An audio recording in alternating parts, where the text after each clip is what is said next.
Okay, welcome back to the video series on Scale Mutator Lab.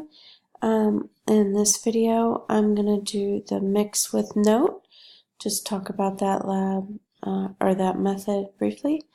So in the code, it looks like this where you are passed a list and you're passed one integer value, and the idea is that you make a new list that's going to have the contents of the list of the list in the parameter alternating with this note. So you'll notice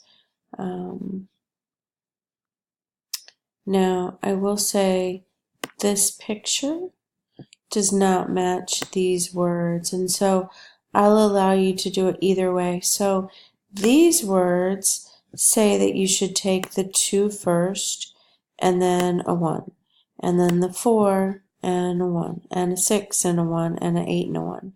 But you'll notice in this picture it looks a little different.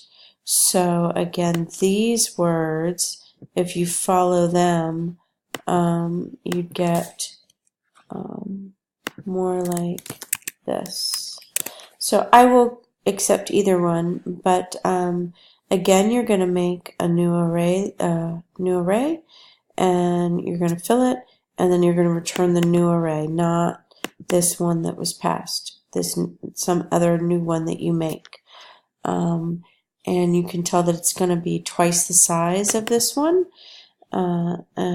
because for every element you have right after it, you're going to put this new variable. So if you'd like, you can consider the index values of this array versus this one. You may want, or you should probably have a different index or a different variable keeping track of this index versus this one, since this one will be stopping sooner than this.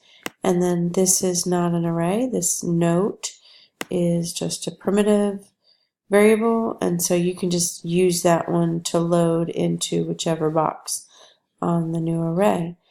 I don't know that there's much more to add. You have to get used to the process of getting in from the array and then just the variable, and make sure your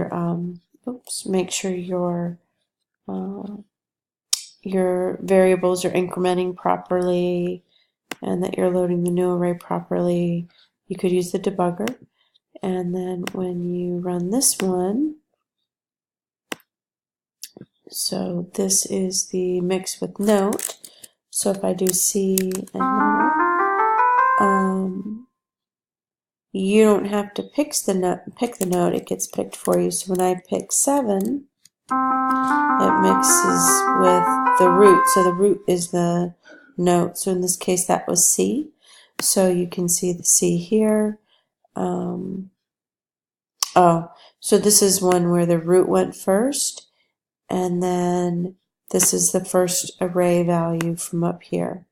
And then the root went again, and here's the second element. And then root again, and the third element from this array. And then root again, and so etc., etc. And then this is the last item from the array after the root.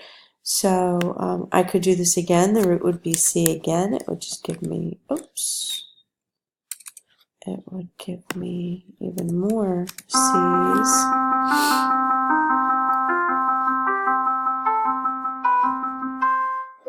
So this is an example of, you can imagine there's different sizes of arrays that can be passed to you here. And so we don't want to literally say that the size is 8, because that's only if the original array is 4. So keep that in mind, that you want to be using list length. So good luck, happy coding. I'll see you in the next video.